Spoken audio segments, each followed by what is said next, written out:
What's crackin' everybody? Sorry, just positive day there. Had a great, last couple days. Let's go Bucks, huh? Let's go Bucks, huh? So my numbers, weight-wise on this start to the week aren't great, but we're gonna focus on the fact that this is a 4X, and I'm usually in 6s, and I wasn't able to wear this for the longest time. 100% cotton, too. It feels great. Sitting right now, still right around 366. I was 363. Went and watched the Bucks game with my buddy. You gotta go out and have fun. Have your cheat days. The important thing is, another really positive thing, Jaxs and I both did over 40 hours fasting. So I'm feeling really good. He's looking pretty good and acting really good. So that's what's up, right? So this mainly we're gonna go on Jaxs here on Mondays, and I wanted to kind of go over what I want to dub the Jaxs protocol. So cancer, it feeds off of glucose and glutamine, as I've said before, and metabolic therapy is a very specific way to combat cancer. You're metabolically fighting cancer by starving it of those two things. Now, glutamine, as we've talked about before, kind of everything uses it in your body. There's no way to naturally suppress it except for fasting. Starve yourself, basically. Now, there's a lot of benefits to fasting. You can stimulate stem cells. You give your actual digestive system a break. You kind of cleanse your body there, metabolize, metabolically wise. But if you are low on weight, it's kind of rough. It's really rough. So we got to make sure throughout the week that I get him packed on the weight and he's looking good so that we can continue this. And the Jaxs protocol, I like to call it, because there's a number of different things on metabolic therapy that we can't do. We don't have access to a certain drug that inhibits glutamine, and we don't have access to, I believe it's hyperbaric chamber oxygen therapy. So when you get yourself in a glucose therapy level, numbers wise, your blood sugar, on metabolic therapy, you would then take your Dawn, which would inhibit glutamine, and then go do the oxygen therapy. And in those, say, 12, 15 minutes, however long the actual oxygen therapy is, you kill a lot of cancer. But it's something on the pulse side of the press pulse metabolic theory. So we're making sure we're in ketosis. We're doing everything we can.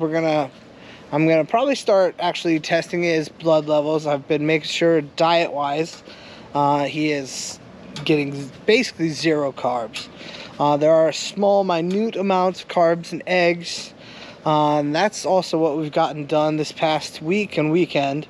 I have a specific diet written out for him, including 70-30 ground beef, small amounts of grass-fed liver, and everything has to have none of the junk in it.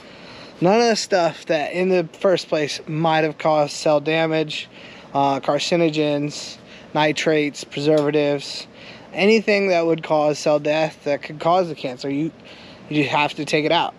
That's why this process you have to really want to do it. Because all the food we have right now is so addictive. Everything's really good.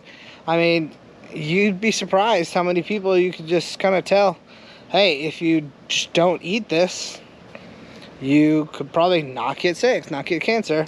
It won't poison yourself, and it's basically like drugs. It is 100% like drugs. So you really want to strive to stay very meticulous about your diet if you are going through it or you're going through it with somebody you know, and you're trying to fight this thing. So we're being very meticulous on his diet, and so okay, so to start off, I'll start off with Sunday. We try to eat everything before 6 o'clock, stop at 6 o'clock, and as soon as he eats on Sunday, I give him a regular dose of fenbenzynol that's prescribed. So they tell you to do 2 packets for an 80-pound dog. They're 4-gram packets. And then once you stop eating, you go into the next day, nothing but water. So no CBD, no curcumin, no supplements, no lipids, none of that on Monday, just water. And we kind of cleanse the diet, and we get the glutamine out of there, and we try to exercise as much as possible. We did 5 laps yesterday, and he gets down, but you gotta make sure he's drinking the water, because that's one of the things you lose is you start kind of pushing a lot of water through your liver, and you want to make sure to be really nice to your liver when you're adding supplements and trying to detoxify your body, different things like that. So you got to make sure to do everything you can to help out your liver. We don't have the different tests or anything like that, but I am adding milk thistle to his supplements. So Tuesday, after fasting the water fast all day Monday, we get up, get him some food, and we do another full dose of the fenbenzynol or the dewormer. So that is kind of our pulse. We do everything we can naturally to limit glutamine while we're naturally in ketosis, which is limiting glucose and shutting that down, as well as with fenbenzynol, you attack the glucose pathways of the cancer cells metabolically with the mitochondrial pathways. So the Jaxs protocol, I'm dubbing it. It has been dubbed. He's doing really good. He's really finicky. Coconut oil is so good for you in ketosis, and it's just what you need. You need a high fat. You need a lot of fat, and coconut oil is a really good fat for you, and it's good for dogs and everything like that. Unfortunately, I mixed his supplements, medicine with that, and to try to get him to take the supplements because he wouldn't eat it with his food, and now he is extremely picky with it, so he won't eat it. We have to use the syringe still to give it to him, which is fine. It works. He lets me do it and everything. We just take it really slow, and it cleans it out of his mouth. You put a little bit in his mouth and cleans it out, and you give him the coconut oil that way.